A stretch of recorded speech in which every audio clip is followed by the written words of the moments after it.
Yep, we're live. I don't know why I always have to rearrange my seat when I go live, but there we are. How you doing, friends? Ernie here with the Zero-DTE podcast. I can't believe it's Monday. It is Monday, a brand new week. And I think that we are some of the few people that actually enjoy Mondays because Mondays mean 3 more chances at trading the zero-DTE strategy. Today, episode number 48, we're going to talk about expected move and probability of touch. Two very, very important concepts in zero DTE trading. Now, most people that are options trading, when they're figuring their strategy, they're always figuring it about where they're going to be at expiration, what strikes are going to be in the money. They put on a strategy with a profit graph that is showing the potential profit at expiration, and that is their goal. Now, the problem with that is extremely limiting. I guess it's limiting depending on what strategy that you're putting on and how you decide to actually use that strategy. So, for example,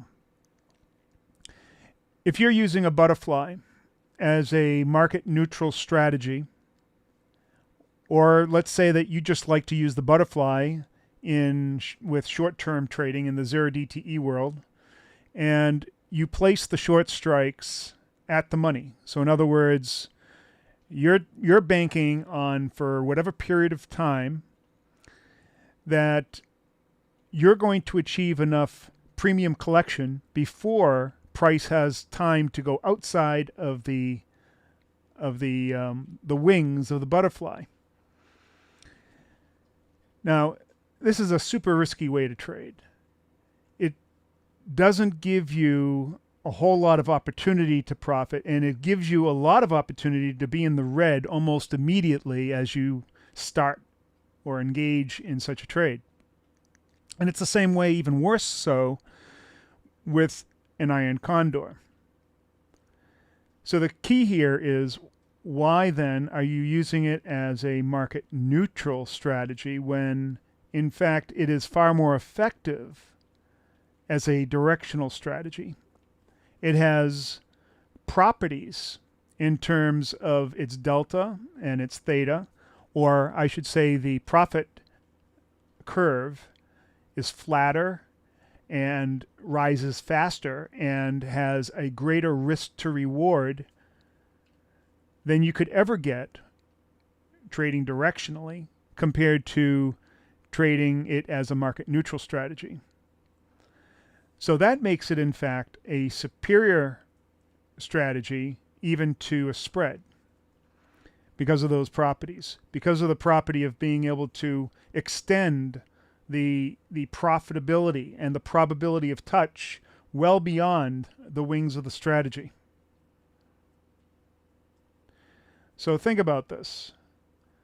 By moving this strategy further out of the money from where you're starting your trade, you're doing two things. Now, of course, you could just as easily, if you move it far enough, there's really not much difference in putting a butterfly as just putting a simple long vertical.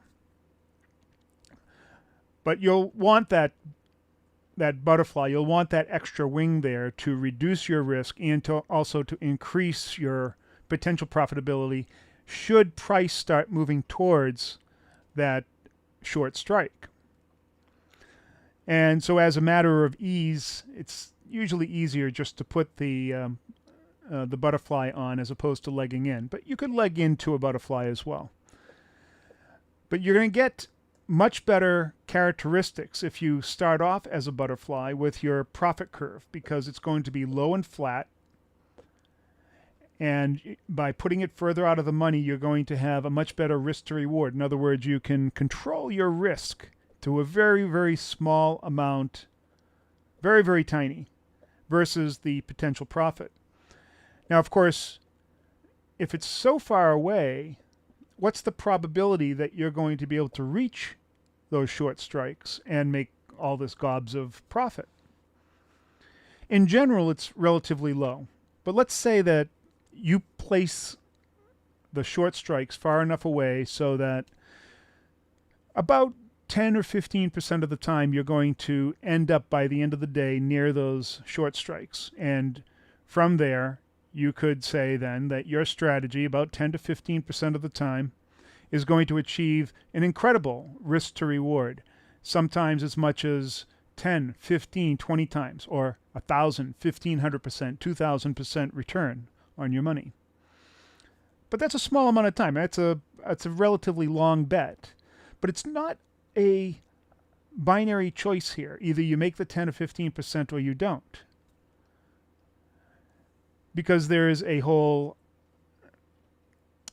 scale or spectrum of profitability or potential profit between there and where you got in. Now, of course, having a good sense of direction is going to make a difference. However, if you're close enough to those short strikes and even outside of the wing of the butterfly, you can still make profit simply from being inside of the theta envelope or the premium envelope that is rising. Now, to a lot of people, what I'm saying is going to sound kind of Greek to them, and which makes a lot of sense because I am Greek. And there are Greeks involved in the calculation of these things and understanding of them, but it's really not necessary that you understand Greeks to any great extent. It's really the methodology that you're interested in. If you can place a butterfly or even a long call vertical far enough out of the money and understand what the probabilities are of you being close enough, or at least what is the expected move and what is the probability of touch of getting near those center strikes. Now, not so much with the vertical, but definitely with the butterfly, because with the butterfly, you have a completely different profit curve that will aid you, even if you don't get close to the wings of the butterfly or inside the tent of the butterfly. It is very possible for you to make 200 to 300% return on your risk with an out of the money butterfly without ever entering the tent of the butterfly. Now think about that. If the strike that you want to hit, let's say the wing of the butterfly, is within, let's say, 30 or 40% probability of you achieving, being in the money with that strike. So in other words, if you have a 30 or 40% probability of profit being outside of a butterfly, which means that by expiration, you will land somewhere inside of the profit tent of the butterfly. What is the probability that sometime during that trade that you're going to be able to hit that point as well? That's a concept called probability of touch. The probability of touch of hitting that strike at some time during the course of that trade is approximately double what it is for expiring or being in the money at expiration. So if it's a 30 to 40% profit or probability of profit of that butterfly, then the probability of touch, and that's if you get inside there, right, is double that, or 60 or 65%, or as high as 80%. Now think about that for a second.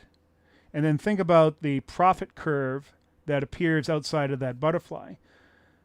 If you have high enough or enough potential profit in there, and you could be outside of that butterfly and have about a 60 to 80% probability of being close enough to that butterfly at some point during that trade where you're going to achieve a great deal of profit because of the rising profit curve.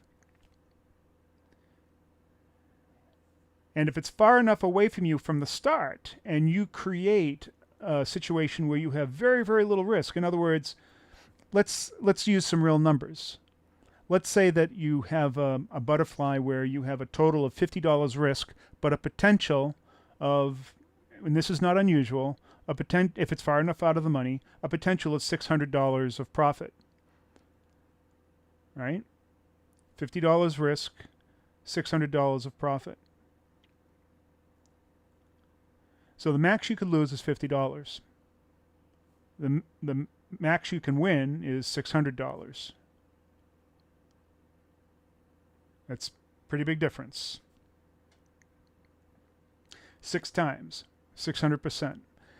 However, during the course of that trade, you'll be approximately 1 standard deviation away from the meat of the short strikes, which is about a 65% probability. I'm sorry, the long strikes, about a 65% probability that you will reach those. All right? That will put you in range because at that point, as the profit is rising, it'll rise, normally within the first, I'd say, 4 hours of the market to be able to return as much as $100 to $150. So what that is that's 200 to 150% of the risk that you're taking on. Let that sink in. So with an average trade, you have about a 65% probability of touch within the first few hours of the execution of that trade or the entering of that trade to achieve 100 to 150% return on your risk. For most people, that should be mind-blowing numbers, especially when you compare it to what is happening in other zero DTE strategies where they're trying not to go for that 150% return or that $150. Their risk is actually exactly the opposite, where it will be $600 to $800 trying to go for that $50. And they don't even try to go for the $50. They usually put stops in and have rules to get out when they achieve half of that profit. So they're really trying to go for $25. So while you're going for $150, they are going for $25. Your risk is minuscule, $50. Their risk is almost 10 times as much. And the odds of achieving the same thing are almost identical. That is the power of understanding your probability of profit, your expected move, and your probability of touch. And these aren't things that need to be calculated. It's pretty easy to just eyeball it, quite frankly. It's really the methodology that is different. The understanding that you never actually have to go inside of the butterfly in order to profit. Now, sometimes you do. And when you do, it's a whole different ballgame. You're not limited to that 25% profit that most other zero DTE guys get or gals. And you're not limited to 150% return on your profit. You have the potential of making the full potential profit or as much as 600 or 1,000% return on your risk. Because there will be some percentage of time where you will reach those short strikes in the course of that trade, either before expiration or at expiration. What we've found is that in the course of putting on our trades, we will reach within a few percentages of the short strikes where you reach maximum profitability about 15% of the time near expiration. So in other words, we will achieve a pinned trade. If you know what a pinned trade, most people talk about pinned trades with butterflies. That's where you expire near the short strikes or near the apex of the butterfly, which is sort of like the holy grail. It's a low probability outcome, but it's still something that you can have in your repertoire and count on, if you do it enough times, about 10 to 15% of the time, or about 1 out of 10, maybe 1 out of 8 trades. So what we're saying now is that about 1 out of 10, 1 out of 8 trades, you have the opportunity to make 600, 1,000, 1,500% return on your money. All right, that in of itself is mind-blowing, because you could have a positive expectation with just that trade alone and only have a 30% win rate. But in fact, we have something closer to, well, depending on volatility and the market, anywhere from a 55 to 90% win rate. During very low volatility times, our win rate is somewhere between 55 and 65%. We still have a positive expectation or outcome. During what we call the Goldilocks zone, or volatility somewhere between, on the VIX, between 17 and 34, our win rate increases dramatically. And that's because our probability of touch and the expected move also increase dramatically. And so then the probability that we will achieve a pinned trade goes up, and the probability that we will achieve profit also goes up dramatically when we're in those higher volatility times. So in the lowest volatility times, like we have now, we are more profitable by orders of magnitude with respect to how much we use or how capital efficient we are, by an order of magnitude than other zero DTE traders. During very good times, we are at least 2 orders of magnitude more profitable. So that's the difference. That's the difference in the way we trade and the way other zero DTE strategists trade. It's a huge difference. Now, it takes a different mindset, though, and because you're going after a different problem. You're not going for what is the traditional use of a butterfly or an iron condor. In fact, you don't really, I mean, we consider those uses exactly what they are, low probability events. We're going for the high probability event, which is the probability of touch. And it's extremely high probability. And by having and pushing the strategy far enough out of the money, we can control our risk so that our risk is extremely small, and our probability of touch of getting at least, or on average, 150% of the risk that we take on, very high. Now imagine if you could trade with those kind of numbers. Just think of that. Now most people, when they first come into the strategy, they start off with just one contract at a time, or a minimal size position. And so the question might be, well, why am I putting all this effort in to make 20, 30, 50 bucks, for these smaller wins, these 150% wins? It's, well, you're losing the point there. You're making $100, but risking only $25 or $50. Once you get good at returning consistently $150 using $25 or $50, then you can start scaling up. But you're also missing the point that every once in a while, not every once in a while, but a regular amount of time, you're making something better than the 150%. And for a small portion of the time, you're making something dramatically better than that 150%.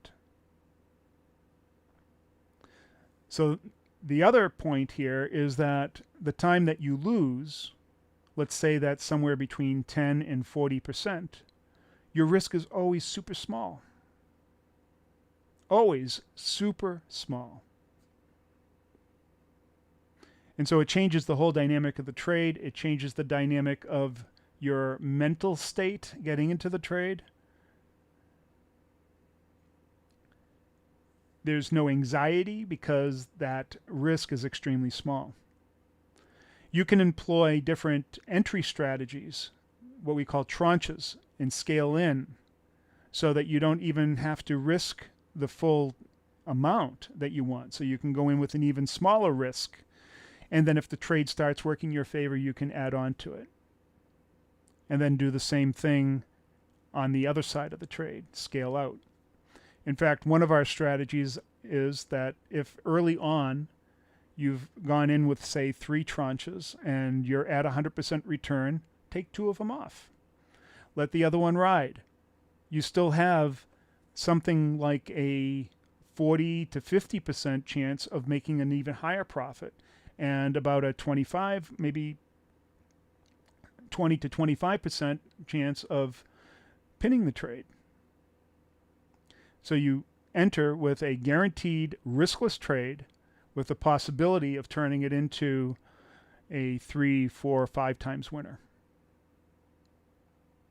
And then even if it totally reverses, you're still profitable and you have zero anxiety. You're not setting stops. You're not biting your nails. You are completely lucid, clear, zero anxiety, and that produces one thing that's very important, and that's the ability to make good decisions because you have a clear mind. That is zero-dash DTE trading. All right. Let's see.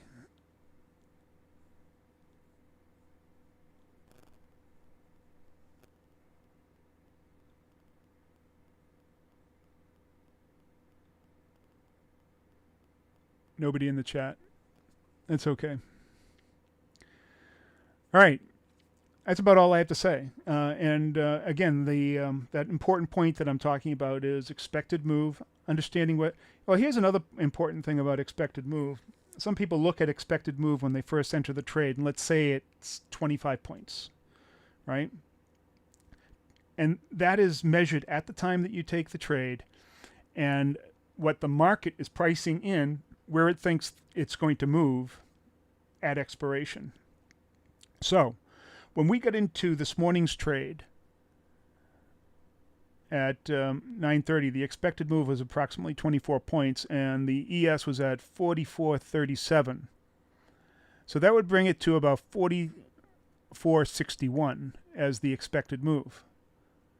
Well, it in fact did hit 44.61, and it did that by 11:15, actually 10:45. So did that mean that it had spent it, it had shot its wad, that it no longer had anything left in the tank, that because it had reached its expected move, we don't expect it to move even further? No. Because now you can look at what the expected move is from there. And from there, it's probably not 24 points, but might be 20 points. So there's a very real possibility now that you could move another 20 points higher. There's a possibility you could also move back down 20 points. But in this case, what did we do? We moved, and we're about 10 points higher right now. Now, right now, if I were to look at the expected move, it is approximately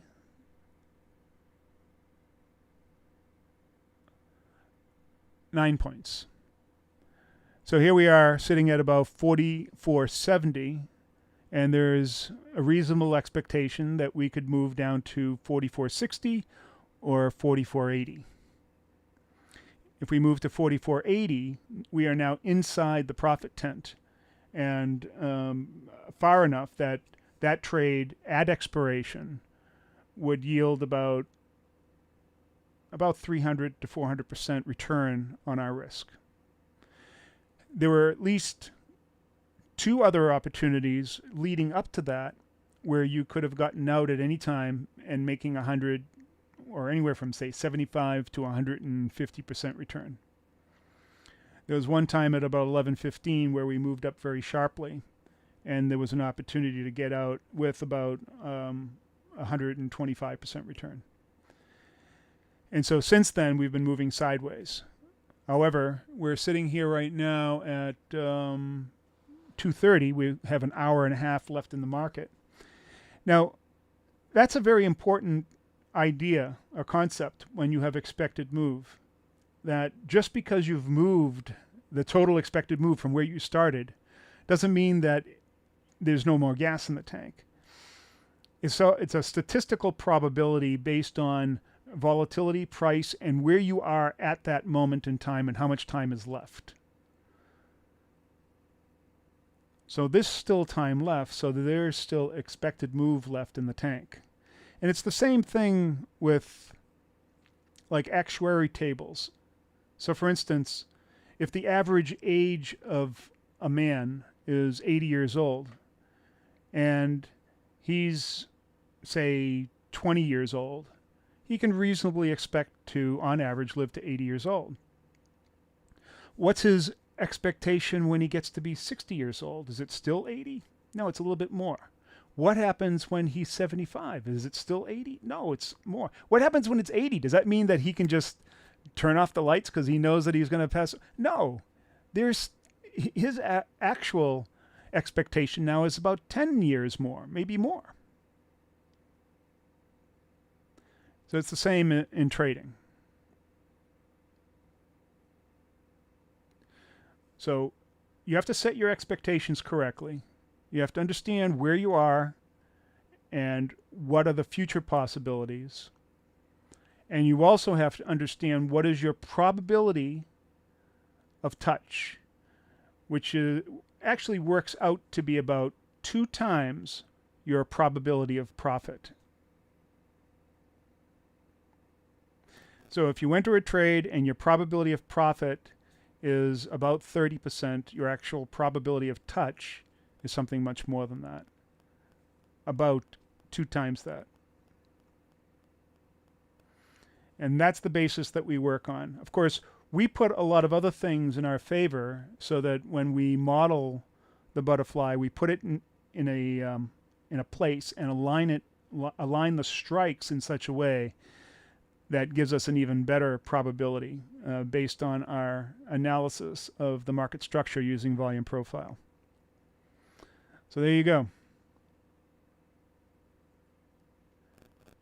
There we are. All right. I see that there's no questions. There's nobody in the peanut gallery this time. So I guess we'll bid everybody farewell. I'm all talked out and I made my point. I hope you enjoyed this conversation or this explanation of expected move and probability of touch and how it benefits us as traders by using option strategies in a non-conventional way, or not I guess the normal way, or the way most people approach strategies to use them. All right, that's all I got. Thank you very much. We'll see you Wednesday. I always have these windows hidden. Trying to find the button. There it is. Peace to you all.